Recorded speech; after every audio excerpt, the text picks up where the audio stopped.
Se acercaba la Pascua de los judíos y Jesús subió a Jerusalén y encontró en el templo a los vendedores de bueyes, ovejas y palomas y a los cambistas sentados, y haciendo un azote de cordeles los echó a todos del templo, ovejas y bueyes, y a los cambistas les esparció las monedas y les volcó las mesas, y a los que vendían palomas les dijo: «Quitad esto de aquí, no convirtáis en un mercado la casa de mi Padre». Sus discípulos se acordaron de lo que está escrito: «El celo de tu casa me devora».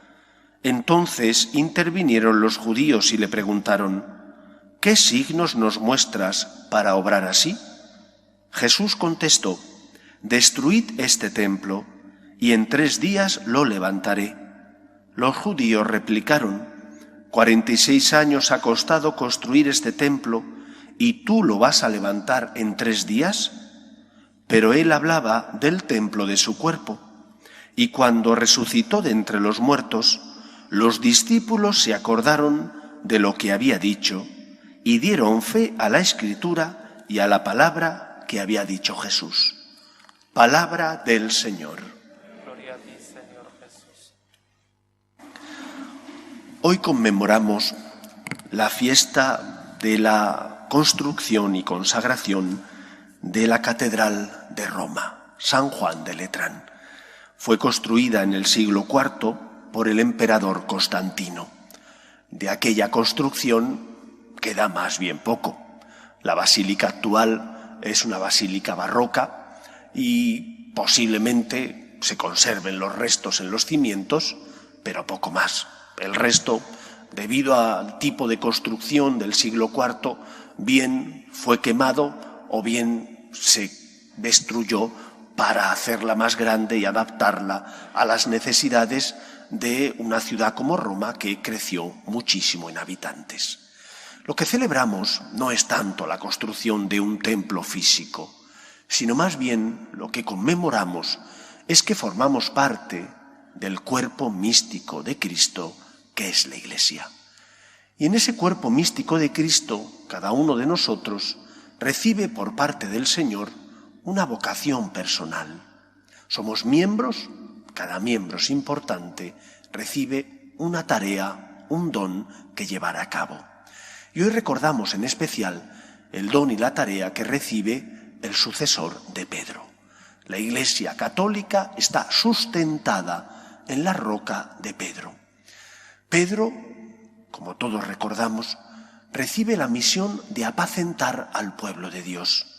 Cristo, después de resucitar, se aparece a sus discípulos, llama a Pedro y por 3 veces le pregunta: «Pedro, ¿me amas más que estos?». Y Pedro por 3 veces responde: «Sí, Señor, tú sabes que te amo». Y cuando ha respondido eso, entonces Cristo le da la tarea y la misión de apacentar al pueblo de Dios. ¿Cuál es la misión del pastor? El pastor lo que tiene que hacer es cuidar a las ovejas, llevar a las ovejas a los lugares donde hay pastos, evitar que las ovejas sean devoradas por los lobos, cuidar a las madres que están encinta y van a dar a luz a los corderos. En definitiva, dar la vida por las ovejas. ¿Cuál es la misión de Pedro como vicario de Cristo en la Iglesia? Dar la vida por las ovejas. Y la tarea que recibe Pedro, la tarea que recibe el Papa, es por una parte un don, pero también una obligación. Un don, puesto que es un regalo del Señor poder ser su vicario en la Iglesia, pero también un deber, el deber de dar la vida por las ovejas, de cuidar que las ovejas estén sanas, de llevar a las ovejas el alimento que necesitan. ¿Y cuál es ese alimento? La verdad, que es Cristo. Por eso la tarea del Papa es la de cuidar a las ovejas en la fidelidad a la verdad natural y revelada, a la transmisión de esa buena noticia que es el Evangelio. El Papa no es el dueño, el Papa es un custodio, un defensor de esa verdad.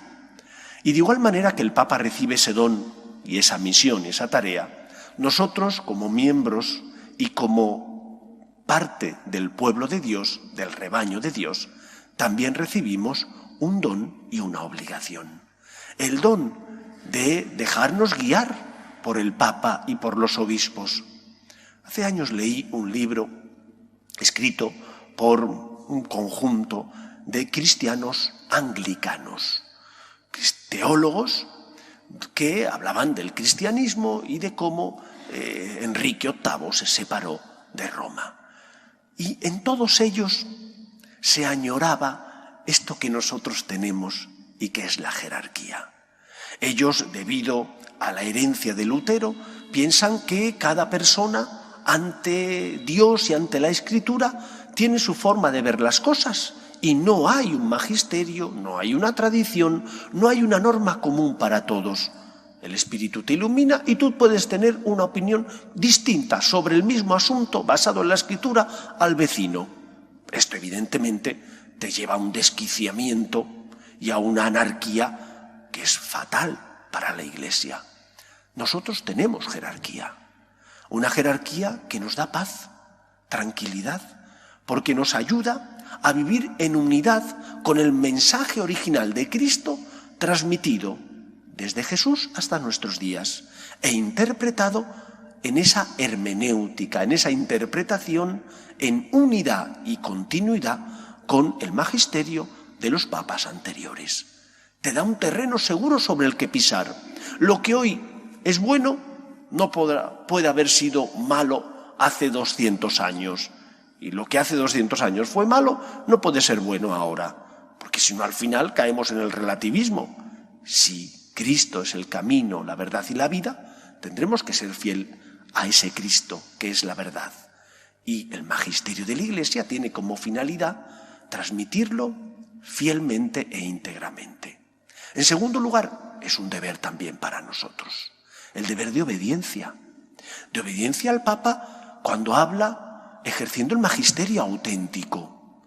Si el Papa habla de algo que es su opinión sobre fútbol, sobre medicina e incluso sobre economía y otros temas, es la opinión personal de un señor que es Papa. Pero si el Papa habla ejerciendo el magisterio auténtico en materia de fe, de moral, por tanto de costumbres, yo tengo que escuchar lo que dice el Papa. Escuchar, obedecer y pedir por él. Por lo tanto, hoy, en la fiesta de la dedicación de la Basílica de San Juan de Letrán, damos gracias a Dios por este don, que es que la Iglesia sea apostólica y esté fundada en la roca también del Vicario de Cristo, que es el Papa. Pero también tenemos el deber de pedir, de rezar, de interceder por él ante Dios, para que el Señor le ilumine. Ofrece sacrificios, reza por él, para que nos dirija al pueblo de Dios por el camino de la verdad, que es Cristo. Él recibe un gran don, pero también una cruz. No es fácil llevar a cabo la misión que el Señor le ha encomendado. Cuenta con la asistencia del Espíritu Santo, pero también debe contar con el amor filial de sus hijos, nosotros, y con nuestras oraciones y sacrificios. Que el Señor nos ayude. Nos ponemos en pie.